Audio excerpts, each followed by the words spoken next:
TIAA is on a mission. Why? Because 54% of Black Americans don't have enough savings to retire. So in collaboration with big-name artists like Wyclef Jean, TIAA released Paper Right, new music inspiring a new financial future. With 100% of streaming sales going to a nonprofit that teaches students how to invest. Stream Paper Right now and help close the gap. This is a Rogue Media Network podcast. Welcome back to What's Up Waco, the podcast that loves to introduce you to the people, the places, and the properties that make Waco an excellent community to live. Hey everybody, welcome back to What's Up Waco. My name is Erica Boisvert, your local real estate agent, and today I'm joined by Crystal Radke of Consulting Refined. Hi, I'm so excited to be here. I'm so excited to have you.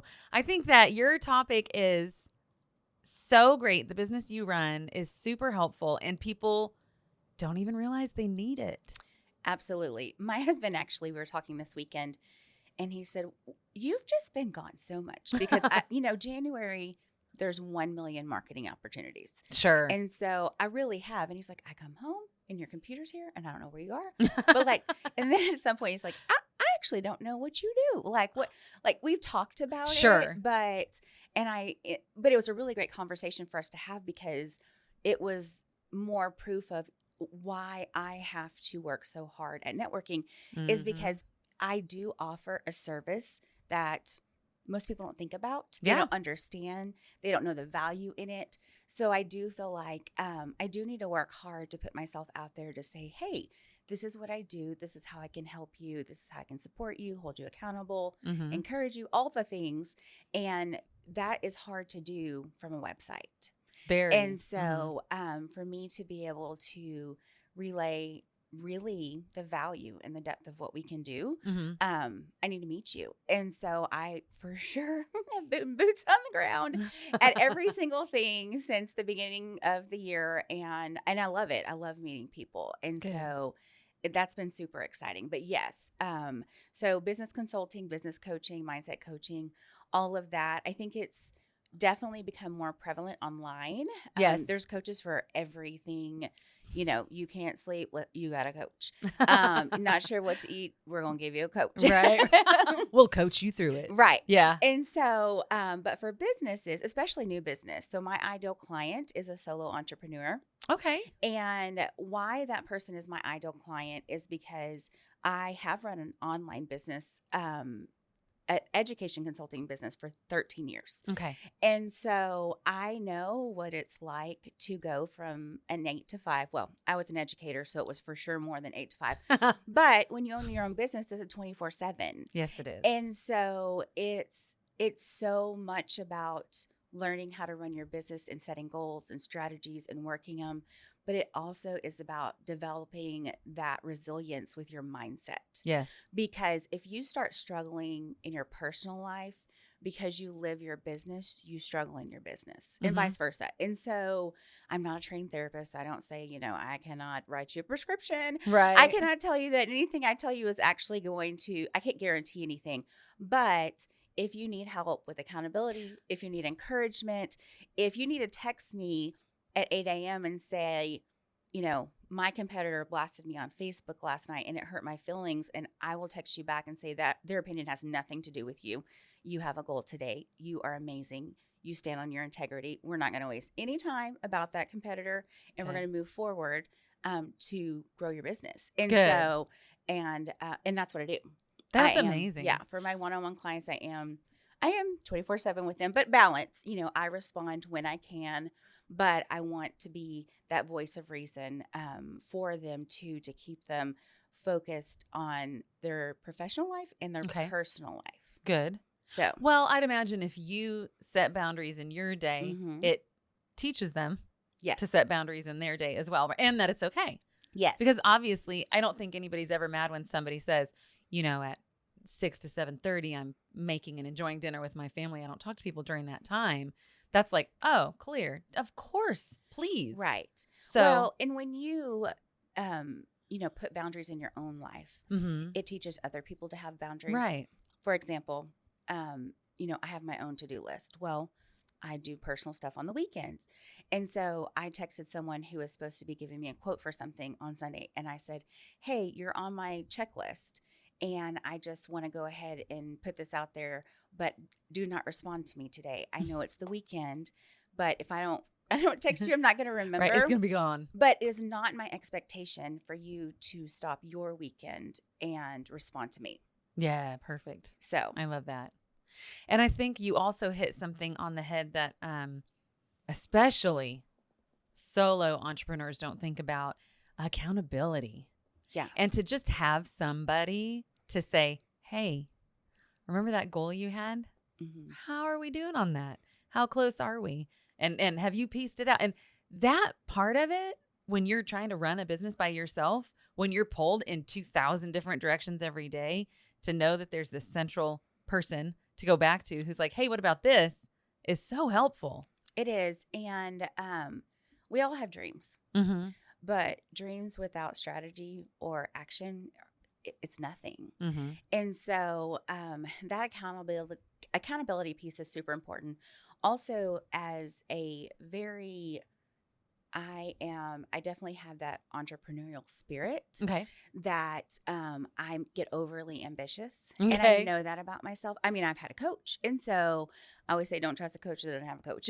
But That's fair. Yes. And so, but seriously, because it's really easy to, I do this, but wait a minute, I could do that, and then you get overwhelmed because Mhm. you have your hand in too many cookie jars, Mm-hmm. and then you don't do anything.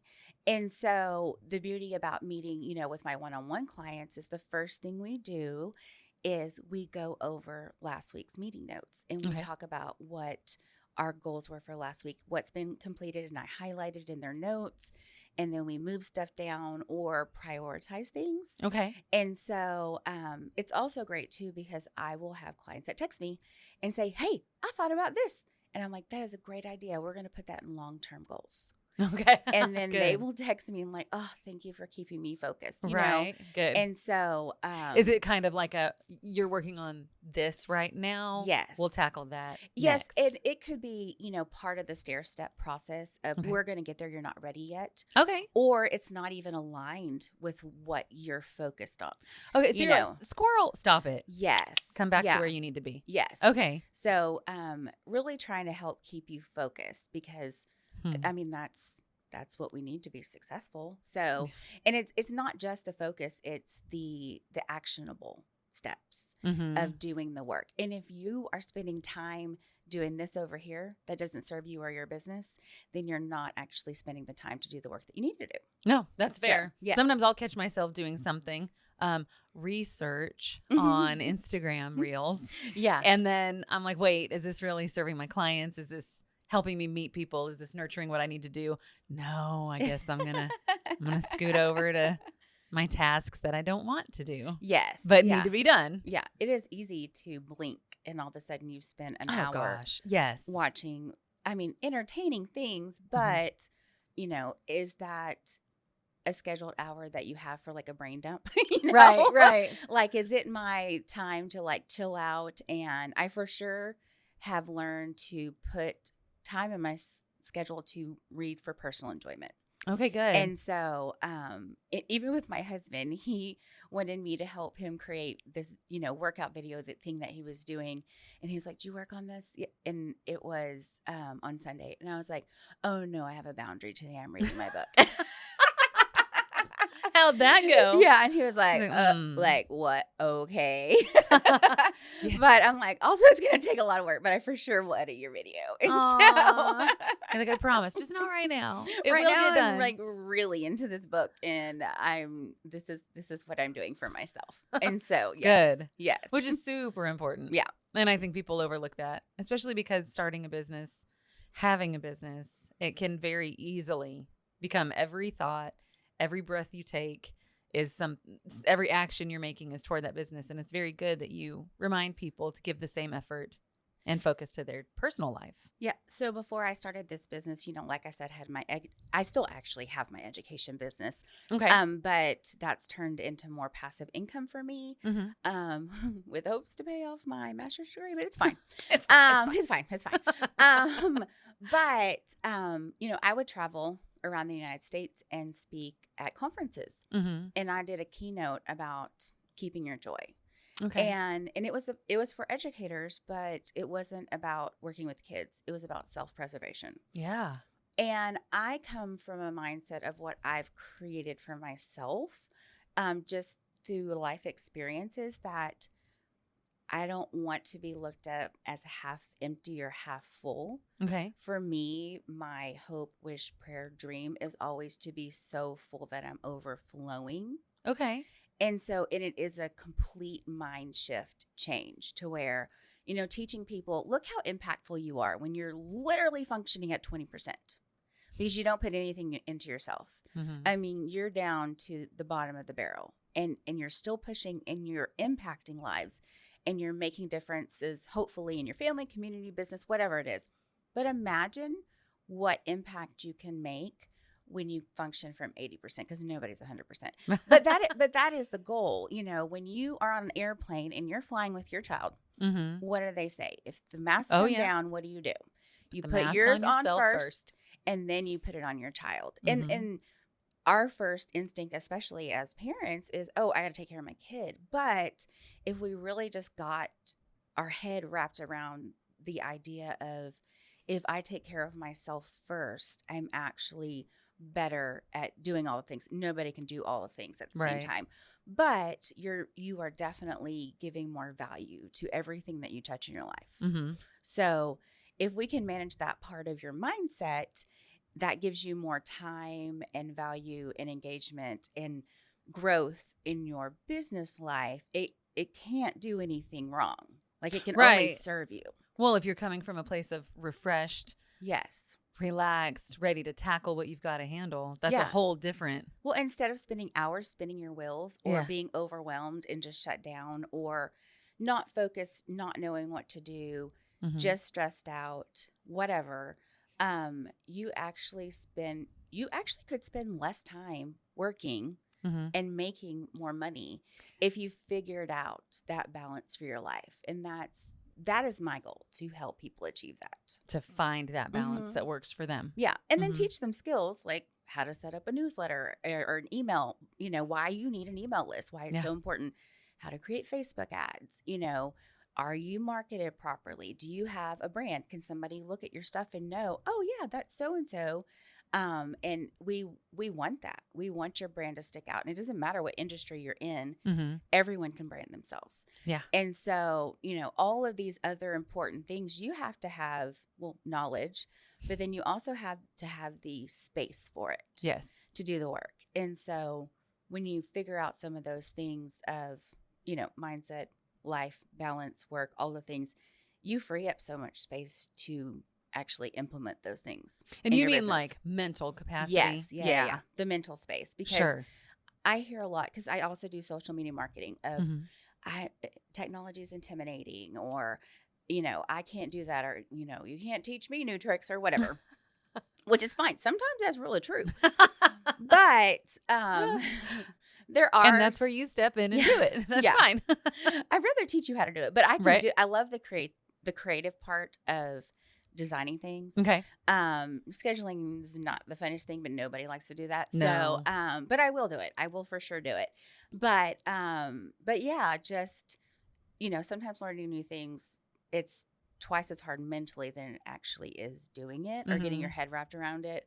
So, how can we free up space in your head to be like, oh, this is valuable. I need to do this because this is what my business is missing and why I'm not moving forward. Okay. Yeah.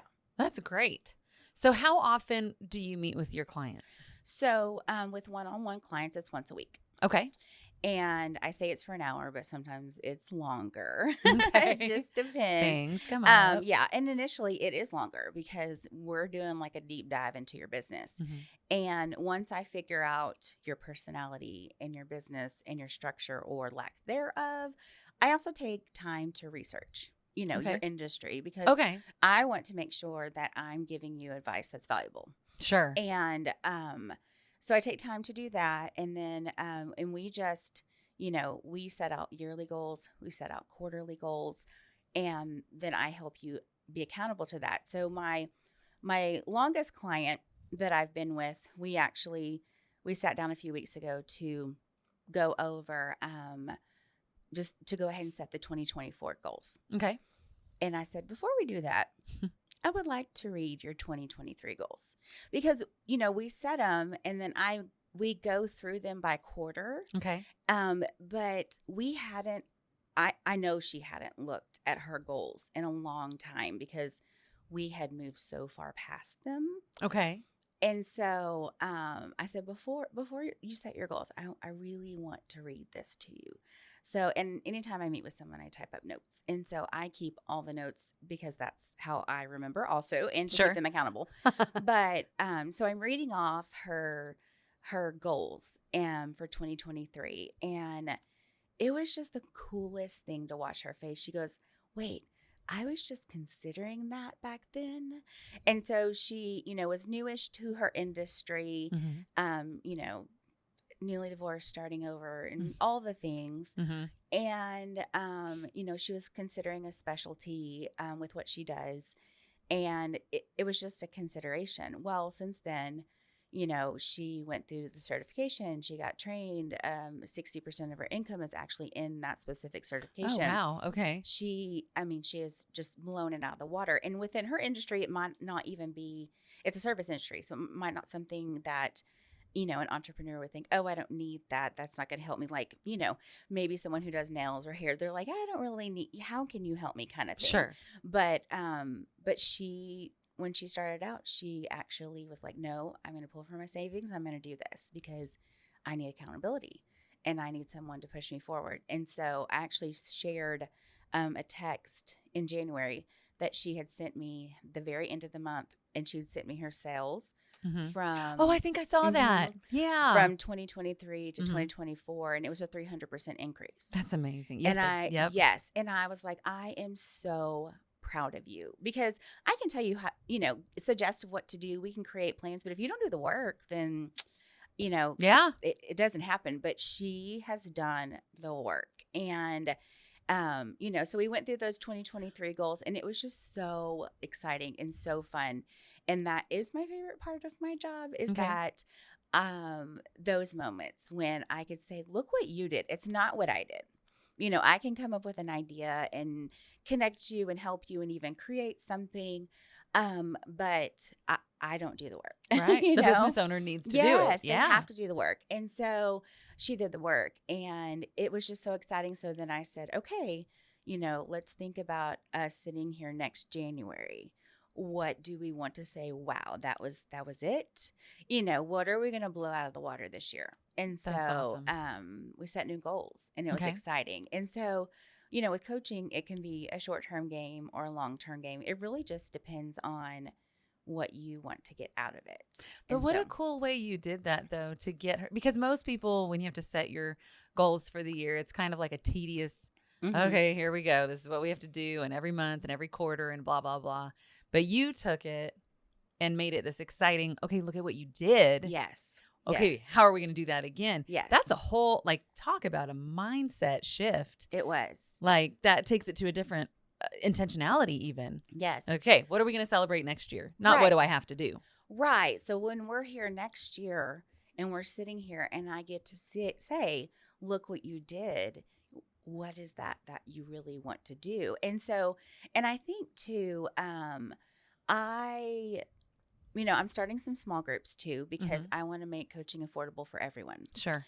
And so, but I think sometimes when you hear coaching, you think it's for someone who is not established or isn't in a brand new business. But, when you talk about setting goals and, after you've done it year after year, it's tedious. It's, whatever.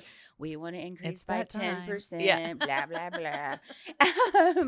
But I really think it's important that, the first thing for the first month with my groups is I want you to establish your, who is the client that you're serving? What is your mission? What are your goals? Because even as business owners, we can start 2 years ago and we have this in mind, but our business has evolved and that's changed. But most people don't go back to the very beginning and look at the foundation and then restructure it. Okay. And so, but it needs to be restructured because not only does our business change, but we change. Sure. And so it's more than I want to increase my revenue by 10%.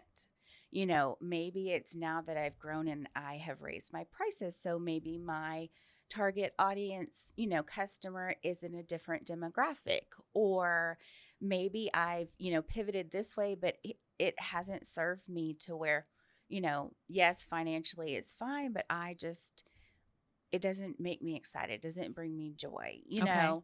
And so how can I still do what I'm doing and figure out a way to be impactful? Okay.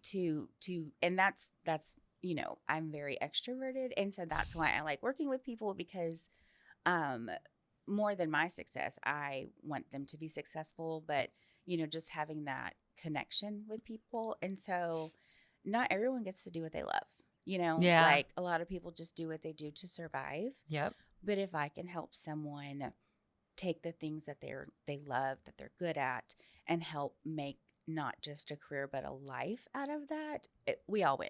Everybody wins. Oh, absolutely. Because business owners, employees, etc., if you love what you do, like customers win. Yes. You know, the employer wins. Everybody wins. Everybody wins. Yeah.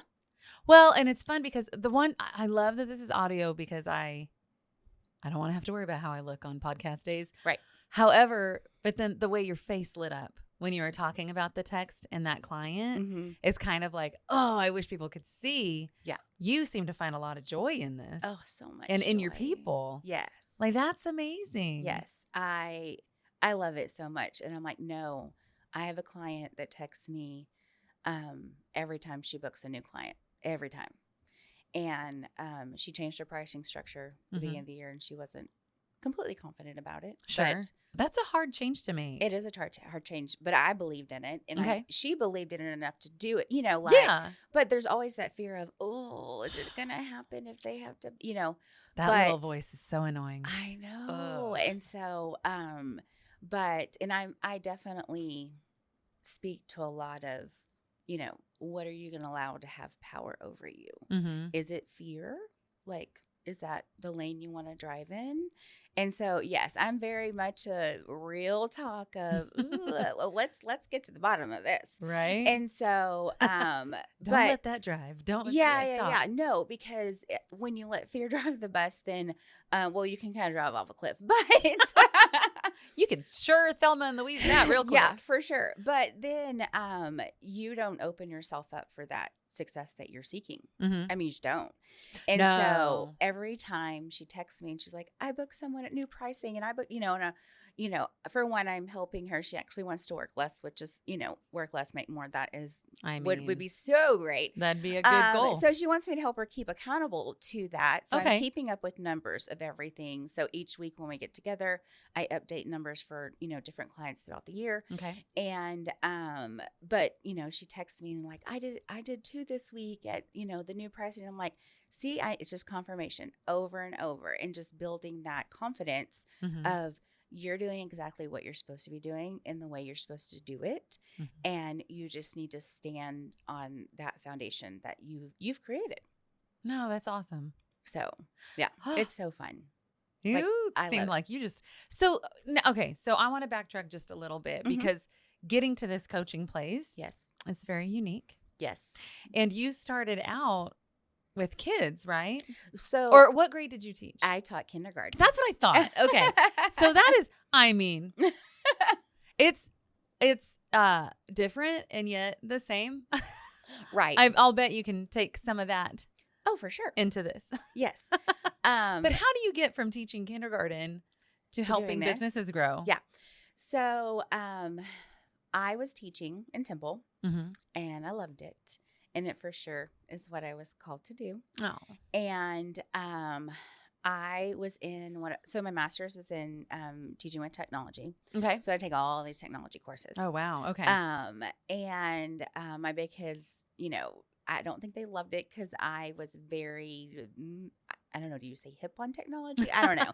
But I was like, you can't get away with anything. Like, this is what my degree is in. So Right. you don't have a chance. Right. Nice I'm like, try. I'm locking it down. And so in one of my classes, I had to create a blog. Mhm. And so I created, a kindergarten teacher blog. And that was almost 13 years ago. Okay. And it kind of just took off. But it is so funny anyone who is Facebook friends with me or just knows me in real life, like I'm as real as they come. And I put all the things out there, and I'm so glad that my husband has never been like, why you gotta share Can all you our not? business? Yeah. Right. And so, no, always been so supportive because I'm like, no, our life is a ministry. We've been through a lot. Oh, okay. And so I do feel like I've been given a platform, and it is, my responsibility to share. And so that just grew. Okay. And so people started reaching out to me through my website, and they're like, hey, you want to come speak at this conference? Or, hey, you want to come teach our teachers at professional development? Or, hey, do you want to write a book like a publisher? And I'd always wanted to write books, Oh, okay. Yes. And so if I wasn't a teacher, I would have been a writer. And then I like, graphic design and creating. So here I am. I'm teaching, love so much. I'm writing my website. I'm, get the opportunity to write books. Okay. And now I'm speaking, all over the United States. And I had the best principals in the world. And we kind of had an agreement that I could do like 3 personal days a year to go for nice. conferences. And, and it was great. And then, of course, I wanted to do a lot for the school district I worked with and would volunteer for committees or whatever. And so that just really grew. And so all 4 of my kids are adopted. And before my 4th, we were like, well, we're going to try again to have a baby. And so because I taught in Temple and didn't live there, it just wasn't realistic to go to doctor's appointment every week when you're a teacher. Yeah. To get a sub is not like a thing. So my husband said, why don't you just work your education business? And we had talked about it. We went to a date night in November. And he said, I was like, well, I need to pray about it. And he said, well, if you decide to do it in a district director position, he works for a grocery store, Berkshire Brothers, and he's a district director. Mm-hmm. If one comes available, then I can apply because you'll be more available for our kids. Okay. And at that point, we had high schoolers, middle school, high school. Okay. And so I was like, well, I just need to pray about it because I don't feel called to leave the classroom. Well, lots of things were happening. I was getting lots of opportunities to work with adults, and I'm like, ooh, I actually kind of love this. And, motivational speaking and all of that. Mm-hmm. And so I don't know, my mind just changed. And so, I came back from spring break and I turned in my letter of resignation that I wouldn't be, renewing my contract for the next school year. Okay. And that same day, I get home that night and Nick said, you're never going to believe this, but a district director position came open. Well, of course it did. Oh my gosh. So he applied. I know. And the next week he was offered the position. So now he oversees 15 grocery stores. But it was just confirmation that like we were moving in the right direction. Mm-hmm. So which led me to, pursue my business full time, but also led us on a path to eventually adopt our son, who's in kindergarten now. So anytime people ask or see us out with our kids, because our older kids are, Joseph will be 23 in May, James is 25, Grace is 27. She's married and has a 1-year-old as of yesterday. Oh, yeah. And birthday party yes, was so cute. And then, Bennett will be 6 in April. And so we're kind of all over the place, but nothing about our life has ever been normal. So it's fine. But, so I love to travel. Okay. And I love to get on a stage and tell people live their best life. And so, I traveled all over the United States and I got to do that and to support educators, which if anybody's well is sucked dry, it's gonna be them. Yeah, so that's fair. so I did that and I loved it. And then the pandemic hit. Right. That kind of dries up your opportunities. Yeah, well, I lost all my contracts. Yeah. And it was devastating. Oh, yeah. Because I'm not a good stay-at-home mom. And in that season, I was working my education business, but it was online. And when I lost that personal touch with people, it was really hard. And so I'm like, no, I have to pour into people. I have to figure this out. And so the company that I mainly contracted through went under. Oh, Yeah. okay. Yeah. And so that was super hard and devastating.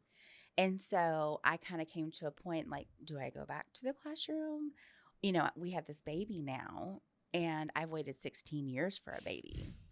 And so my husband was very much, don't you remember how stressful it was? I'm like, if anybody remembers, it was me. The one that got the eye twitch that one year, that was me. No. And so, like, yes, I know. Yes, I know. But I still, I love it. Little people, they're my people too. And so, so I just kind of started to pivot, and, I've invested thousands of dollars to learn all the things for my own business. And I thought, I could actually do this and keep teaching adults and just change the content. So that's what I decided to do. And so I kind of just dipped my toe in the water and just put something out on Facebook and said, anybody's interested, let me know. And and people were.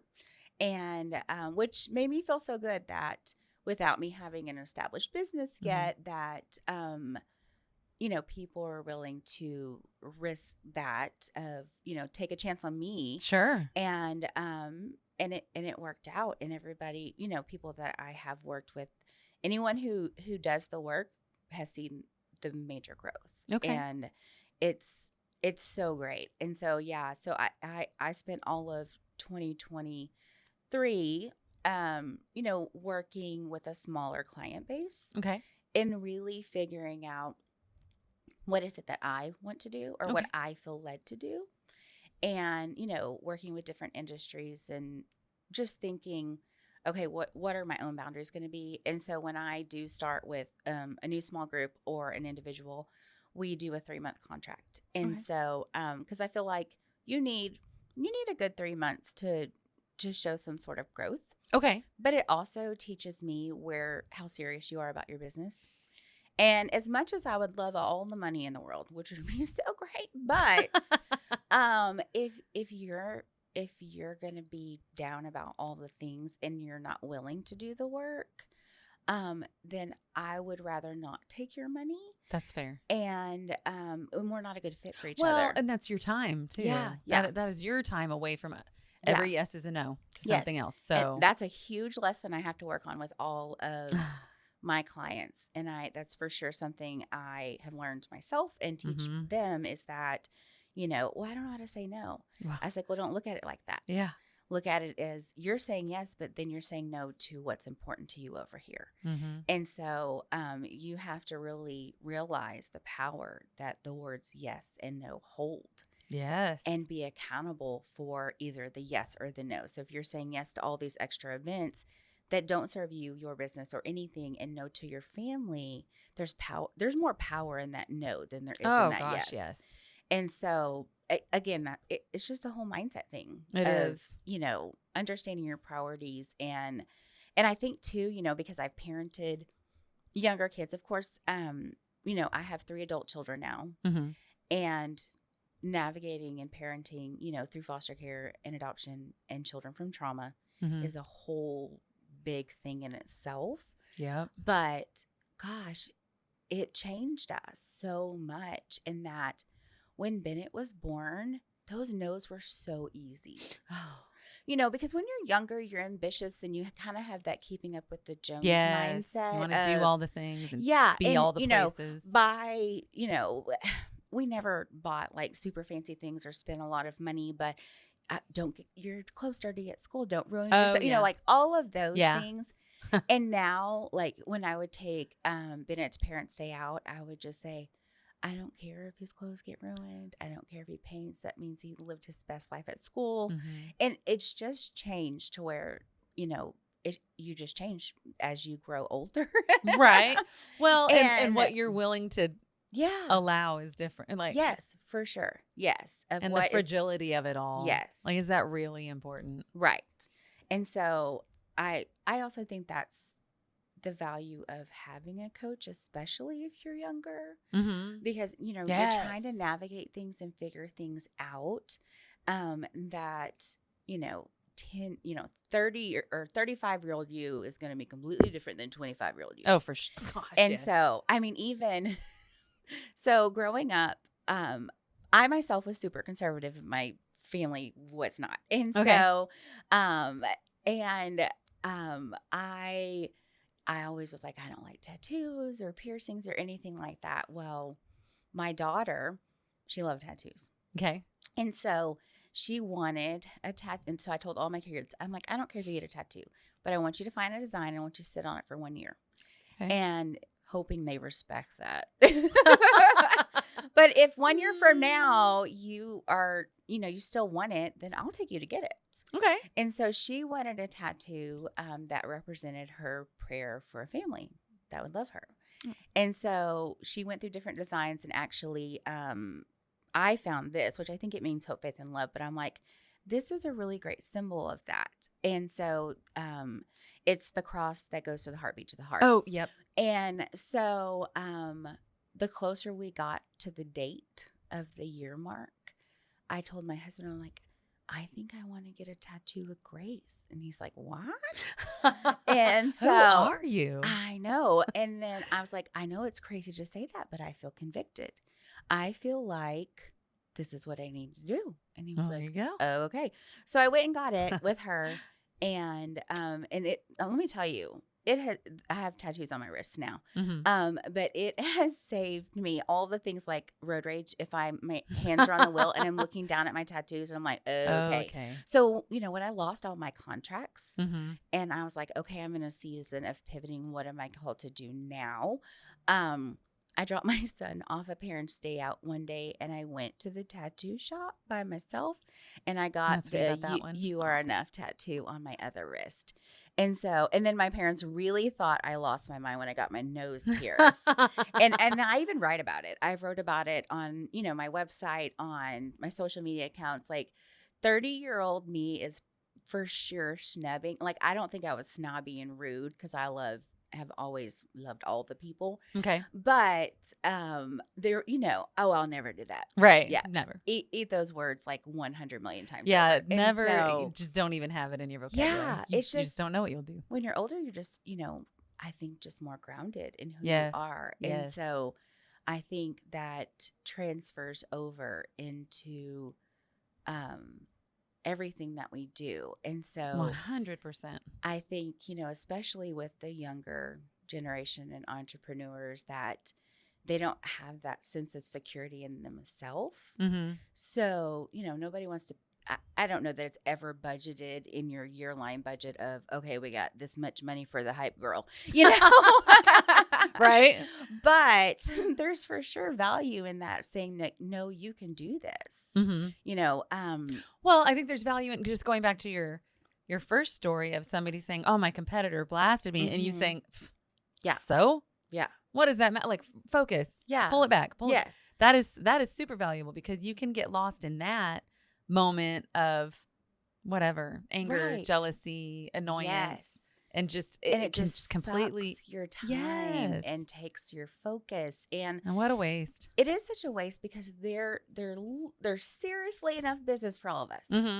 There is enough business for all of us. There really is. And so, you know, and everyone there's just this ridiculous competitiveness, you know, of why are you trying to be the best? Are you trying to be the best for the recognition? Is it for the, you know, money? Or what is it that is motivating you to be who you want to be or do what you want to do? And I think sometimes when we look at that, we're like, oh, yeah. And so maybe that's not the right motivation. Right. Okay. And then, you know, there is that internal struggle, and also that realization of, you know, what is it that's fueling me? Why am I doing what am I doing? You know, my goal is to make $1 million. Okay, but why? Why? Just so you can say you're a millionaire, or because you want to do this, or you want to be more successful than previous generations and break generational wealth, which, you know, I think is so great.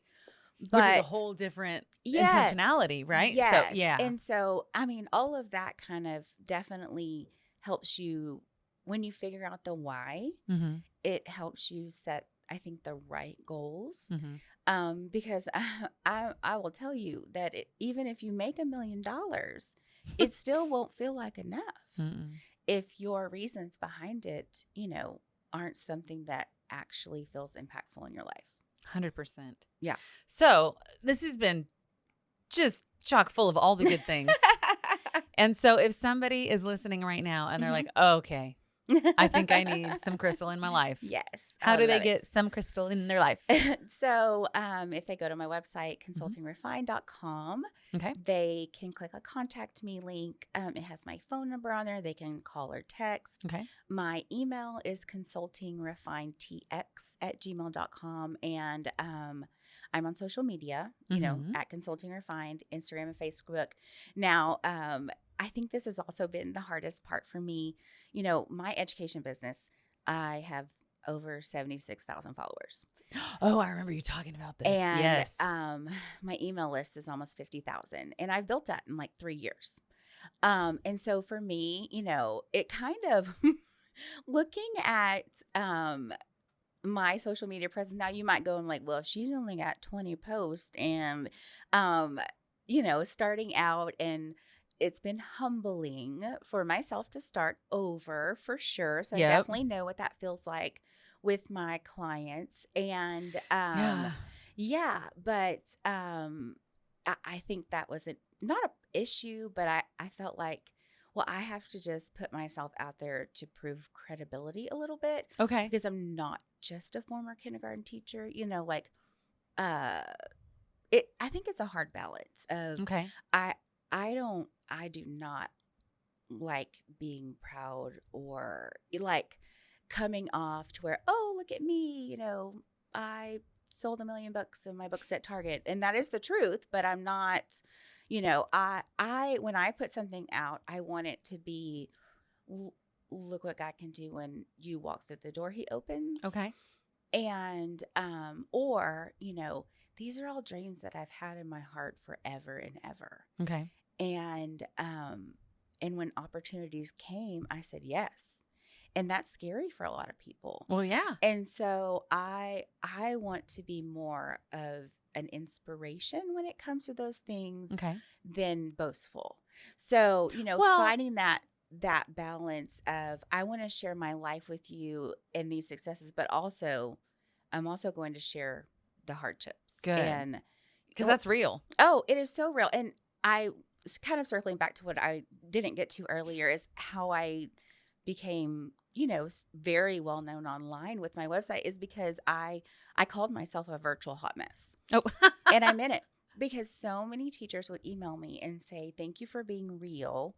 I go to these other websites and blogs, and they're, the stuff they create and they do, it's so great. But then I don't know how they do it. And then I feel bad about myself. Right. And then you don't even want to try. Right. Like, eh. And so I was like, oh no, you come read my stuff, because I will tell you, this hit the fan. We had to fall back and regroup.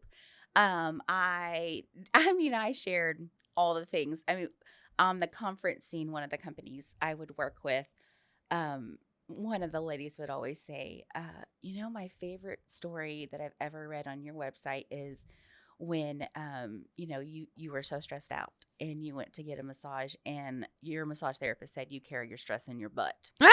and I was like, what? That's a thing? Right. I'm like, I didn't know you could. I'm over here going, how do you do that? I know. And so, but I mean, I did. I shared everything, and was completely transparent about all areas of our life. But that is what connected me with so many people, is that, there's some for sure good times, but then there's definitely some not. And that's okay.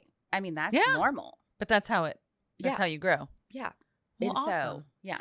Well, Crystal, I think we've given people just an amazing introduction to who you are. Thank you. And I love how authentic you are and open. Yes. So that I can see how you would draw people in. So people, if you are looking for a coach, if you need your hype girl, if you need somebody to hold you accountable, which, let's be honest, all business owners, we need it. give Crystal a shot. Check her Yes. out. Consulting Refined. And that's, I think we've shared a bunch about your business. Do you We feel have. like people have a little nugget of who you are? Yeah, I hope so. I mean, I sure did say a lot of words. It's okay. They can listen to it again. Yeah. I'm just really passionate, I guess, Good. about, that ability to impact. And I would love the opportunity to be that person for you. Well, there we go. All right, y'all reach out to Crystal Radke, Consulting Refined. As always, I am Erica Boisvert, your local real estate agent. And if you need anything else, just let us know. Show notes will have all the places Crystal can be reached. We are always reached at boisvertrealtyteam.com. And that is what's up, Waco. Do you have a topic you want to talk about? Do you have questions about Waco, the real estate market, how to sell your house, what to look for when you're buying a home? Send me an email, ericasellstexas@gmail.com. Shoot me a text, 254-447-0180. Happy to chat about it. Find me anywhere you listen to your podcasts or at roguemedianetwork.com.